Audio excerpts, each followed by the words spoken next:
Ciudadanos y ciudadanas de Gotham, hoy nos vamos a un futuro postapocalíptico de la mano de todo un maestro, de don Richard Corben.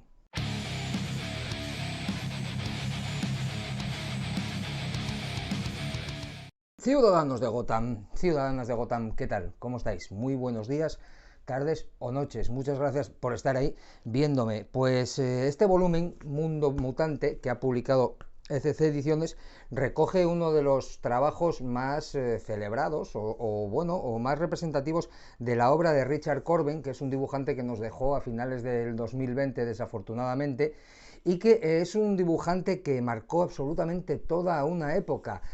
Muchos lo conoceréis, o por lo menos algunos lo conoceréis, sobre todo los que tenemos ya una edad, ¿verdad?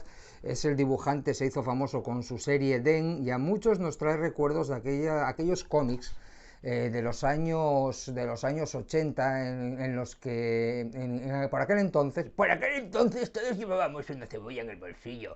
Por aquel entonces en España había lo que se llamaba una industria de cómic muy potente y que funcionaba muy bien, encabezada entre otros pues por Bruguera, por Josep Totein, que era un editor que funcionaba incluso a nivel internacional, y de hecho fue el propio Josep Totein el que le encargó a Richard Corben esta, esta obra, Mundo Mutante. En España se publicaba una revista que se llamaba 1984, que después se dio en llamar Zona 84, ¿vale?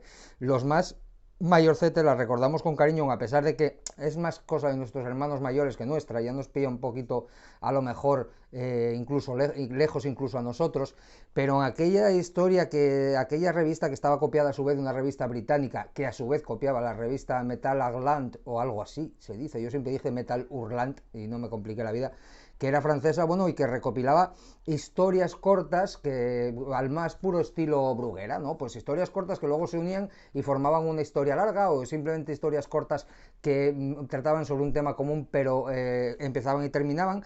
Pues aquel tipo de historias fueron muy populares durante los años 80, y en aquella época fue en la que Richard Corben destacó y en la que centra la mayor parte de su producción. Dejadme asomar así la cabecita, porque además este formato no me deja ver muy bien. Podéis ver una particularidad de los que no estéis familiarizados con Richard Corben y con su trabajo, y es el color. Richard Corben fue un maestro del color, fue un pionero. A grandes rasgos, yo no os voy a dar aquí lecciones de nada porque para empezar no soy quien. A grandes rasgos, Richard Corben lo que hacía, fijaos qué paleta de colores tan peculiar, lo que hacía era la impresión en cuatricromía. Para los que no estéis familiarizados, ahora todo se hace por ordenador, ¿de acuerdo? Pero antes se hacía con fotolitos. Se hacían 4 fotolitos de 4 colores distintos, ¿de acuerdo? Y se pintaba sobre esos fotolitos. Lo que hacía Richard Corben era pintarlos a mano. No se pintaba, disculpad, se hacían esos 4 colores distintos, y con esa mezcla de colores pues salían los colores de los cómics y de los personajes que conocemos ahora. Lo que hacía Richard Corben era pintar esos fotolitos, pues se tomaba la molestia de cogerlos uno a uno, pintarlos, y luego al conjugarlos pues le salía estas tonalidades tan sumamente curiosas que tenemos y tan características de Richard Corben. Inventó un poquito pues las separaciones de color, ¿vale? Que le llamamos ahora, o que se llama ahora, que ahora se hace de manera digital y evidentemente es todo un millón de veces más fácil. Pero bueno, estamos hablando de una época de pioneros y Richard Corben sin duda lo fue. ¿De qué nos habla Richard Corben en esta historia? Pues nos habla de un mutante que en 1984 bueno, pues estaba bastante en boga este tema de los futuros distópicos en los años 80. Mad Max es lo primero que se nos viene a la cabeza, ¿no?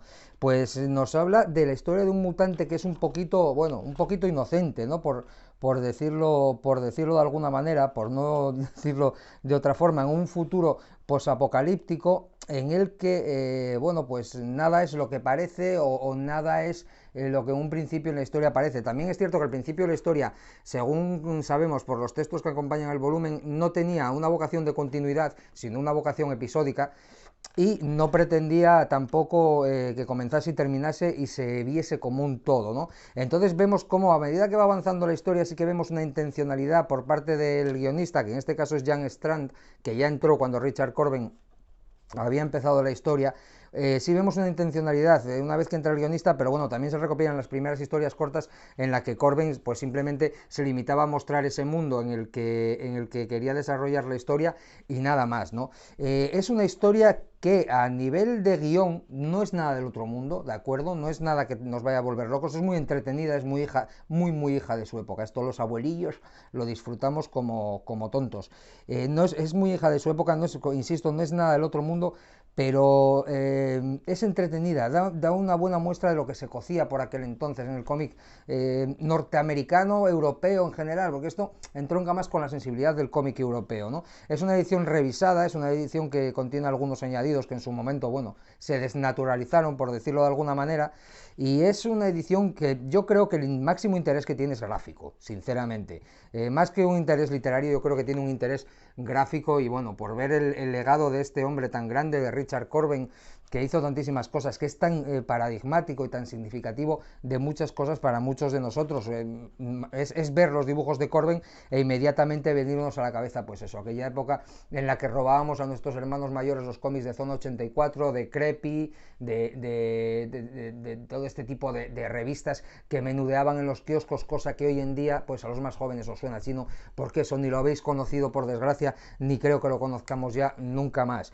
Pues bueno, un poquito de nostalgia, un poquito de nostalgia en el canal y una oportunidad de descubrir nuevos horizontes para aquellos que, bueno, a lo mejor os pica un momento dado la curiosidad y queráis salir un poquito, como es mi caso, que yo ahora me estoy desplazando en cierta medida de los superhéroes y los que queráis salir un poquito, como os digo, de los superhéroes y adentraros en otros terrenos que, oye, el cómic y las viñetas ni muchísimo menos son todos señores en pijama. Yo os lo recomiendo muy vehementemente, a pesar de saber que es una lectura que no es para todo el mundo, ¿vale? Que es una lectura muy circunscrita y muy anclada a unas coordenadas temporales muy concretas.